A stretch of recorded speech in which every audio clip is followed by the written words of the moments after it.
Hi, I'm Mike Blume. This is the conclusion, part 4, of a series that we've been discussing end-time Bible prophecy, but specifically in this lesson and the first 3, we were discussing the alleged differences between Matthew 24 and Luke 21. Futurists contend that these subtle differences prove that they were two totally different conversations. They've told me that in Matthew 24, specifically said to occur on top of the Mount of Olives, the discussion was about our future. But in Luke 21, nothing is made mention of being on top of the Mount of Olives in that discussion. So that's a different discussion at the bottom of the mountain concerning the past, AD 70. I mentioned in the last lesson at the very end that in Luke, 27 to 28, one demon-possessed man came to Jesus and begged to be delivered, and a legion was cast out of him. In Matthew 8 and 28, it says 2 demoniacs came to Jesus, and one of them spoke that legion was in them and wanted to be delivered of legion.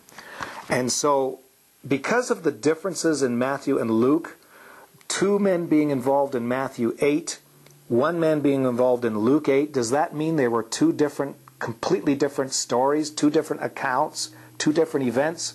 Of course not. And that's exactly the same situation we find in Matthew 24 and Luke 21.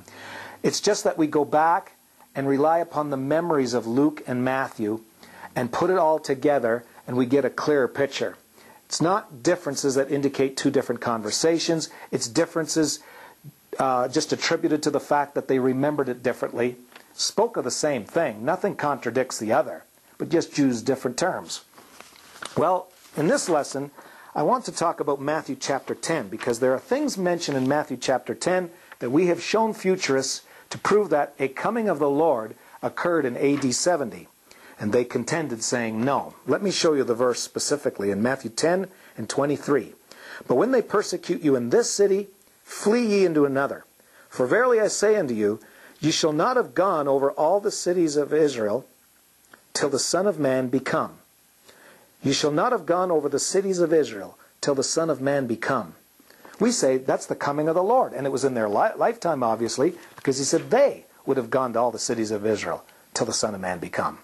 And futurists have said, no, that's not talking about the coming of the Lord. It's just simply saying Jesus would meet up with them later on. He would catch up with them.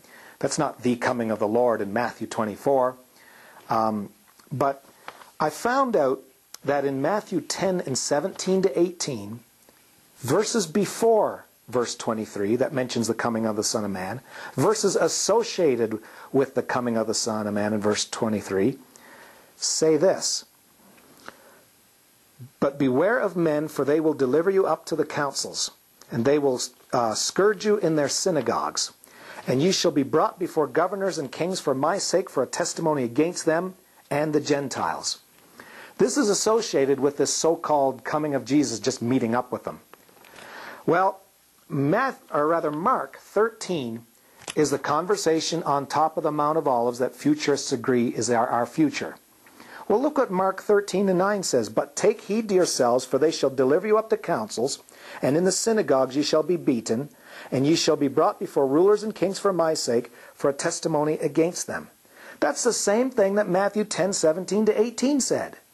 And Mark 13 is proposed to be concerning the future coming of Jesus. It's associated with the future coming of Jesus. But they say the coming of Jesus in Matthew 10 and 23 is just him meeting up with them. But it's associated with the same things of people being delivered to councils and synagogues. And it doesn't stop there. In Matthew 10 and 19, verses allegedly associated with just Jesus meeting up with them in verse 23, we read, But when they deliver you up, take no thought how or what ye shall speak. For it shall be given you in that same hour what ye shall speak. For it is not ye that speak, but the Spirit of your Father which speaketh in you. Mark 13 and 11, part of the conversation on top of the Mount of Olives, supposed to be future in futuristic teaching, said, But when they shall lead you and deliver you up, take no thought beforehand what ye shall speak, neither do ye premeditate. But whatsoever shall be given you in that hour, that speak ye, for it is not ye that speak, but the Holy Ghost. Now, I'll be the first one to say that similarity isn't being identical. But when you've got so many details associated with the coming of the Son of Man in Matthew 10, futurists say it was only Jesus meeting up with them later, And Matthew 13, talking about the coming of the Son of Man, which Futurists say is the great coming of the Lord in our future. It's beyond coincidence. It is identical. In Matthew 10 and 21, just a couple verses before the controversial verse 23, when Jesus was going to come before they'd gone through all the cities of Israel, rather. And the brother shall deliver up the brother to death, and the father the child, and the children shall rise up against their parents, and cause them to be put to death. And ye shall be hated of all men for my name's sake, but he that endureth to the end shall be saved. Now, Mark 11 and 12. The brother shall betray the brother to death, the father the son, and the children shall rise up against their parents, and shall cause them to be put to death. And ye shall be hated of all men for my name's sake, but he that shall endure unto the end, the same shall be saved. Now, Mark 11 has some things in Matthew 10 that aren't mentioned in Mark 13. But we're noting that all these details are associated together. Again, put it all together, and you're going to find the truth of what the coming of the Lord in those chapters was referring to. In Matthew 10 and 22, but when they persecute you in this city, verse 23, flee ye into another, for verily I say unto you, you shall not have gone over the cities of Israel till the Son of Man be come. I believe that is exactly what Mark 13 and 10 was saying when it said, and this gospel must be published among all nations. He said, go to all the tribes. Nations in Greek is also translated as tribes.